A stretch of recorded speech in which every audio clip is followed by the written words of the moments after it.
Exercise 10.7ல 10th sum dy by dx plus py ஃபார்மேட்டில் தான் இருக்குது. So okay, dy by dx plus py equal to q அந்த ஃபார்மேட்டில் தான் இருக்குது.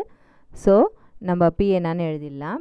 p என்னன்னா yக்கு விட்டுட்டு மீதி என்னென்ன இருக்கோ அது எல்லாமே pங்கிற டேர்ம். ஓகேவா, 1 divided by x log x. qங்கிறது ரைட் ஹேண்ட் சைடில் என்ன இருக்கோ அந்த டேர்ம் ஃபுல்லாக. ஓகேவா, sin 2x divided by log x. ஓகேவா, இப்போ ஃபஸ்ட் எடுத்தோன்னே இன்டகிரேட்டிங் ஃபேக்டர் கண்டுபிடிக்கணும். இன்டகிரேட்டிங் ஃபேக்டர் என்ன அப்படின்னா e power integral p dx which is equal to e power integral pங்கிறது என்னென்னா 1 divided by x log x into dx. So டினாமினேட்டரில் x log x இது எல்லாமே மல்டிப்ளிகேஷன் ஆகிருக்கு. ஸோ ஏதாவது ஒரு டேர்மை நம்ம சப்ஸ்டிடியூஷன் எடுக்கணும். சப்ஸ்டிடியூஷன் எந்த டேர்ம் எடுக்கணும் அப்படின்னா அந்த டேர்மை டிஃப்ரென்ஷியேட் பண்ணணும்னா நம்மளுக்கு இன்னொரு டேர்ம் கிடைக்கிற மாதிரி உள்ள டேர்ம். ஓகேவா, ஸோ லாக் எக்ஸை டிஃப்ரென்ஷியேட் பண்ணிங்கன்னா நம்மளுக்கு என்ன கிடைக்கும், 1 divided by x கிடைக்கும். அதனால நம்ம என்ன செஞ்சுக்கலாம், t is equal to or u is equal to அப்படின்னு சப்ஸ்டிடியூஷன் எடுத்துக்கலாம். t is equal to log xன்னு சப்ஸ்டிடியூஷன் எடுத்துக்கலாம். நெக்ஸ்ட்டு டிஃப்ரென்ஷியேட் பண்ணுவோம். t டிஃப்ரென்ஷியேட் பண்ணிங்கன்னா dt which is equal to log x differentiate பண்ணிங்கன்னா 1 by x into dx. ஓகேவா, இப்போ dx divided by xங்கிறது இது வழியாக வந்துருச்சு, dtன்னு மாற்றிக்கலாம்.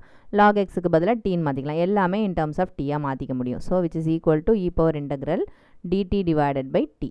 ஓகேவா, so dt divided by t or dx by xனாலே அது log of denominator தான். ஓகேவா, t denominator டிஃப்ரென்ஷியேட் பண்ணி நியூமரேட்டர் கிடச்சிச்சுனாலே log of denominator. So log t which is equal to e power log. நம்மளோட வேலை முடிஞ்சிருச்சு. முடிஞ்சதுக்கப்புறம் என்ன செய்யணும், உடனே அது ரீசப்ஸ்டிடியூஷன், அதாவது நம்ம என்னென்ன சப்ஸ்டிடியூஷன் எடுத்துக்கிட்டோமோ அதை திருப்பி மாற்றி எடுத்துடணும். ஓகேவா, log of log x.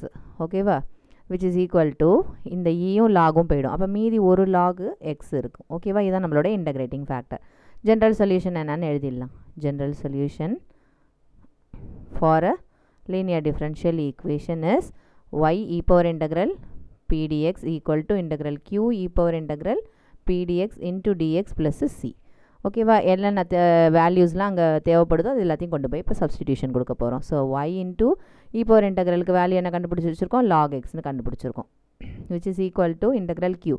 qக்கு என்னது வேல்யூ இங்கே நம்ம இங்கே எழுதி வச்சுருக்கோம் இல்லையா, கொஷின்லேருந்து பார்த்து sin 2x divided by log x.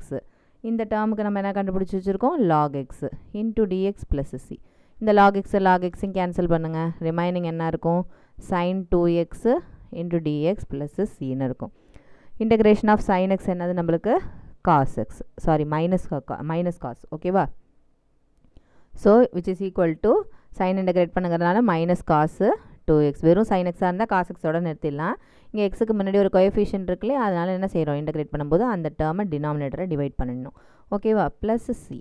ஓகேவா, இப்போ ரிமைனிங் என்னென்ன அந்த சொல்யூஷனுக்குள்ளதோ அது எல்லாத்தையும் எழுதிட வேண்டியதான். லெஃப்ட் ஹேண்ட் சைடில் y log x equal to minus cos 2x divided by 2 plus c. இது இந்த பக்கம் எடுத்துகிட்டு போயிட்டு ப்ளஸ்ஸாக மாற்றிக்கிறதுனாலும் மாற்றிக்கலாம், இல்லை அப்படியே விட்டுறதுனாலும் விட்டுறலாம். ஓகேவா.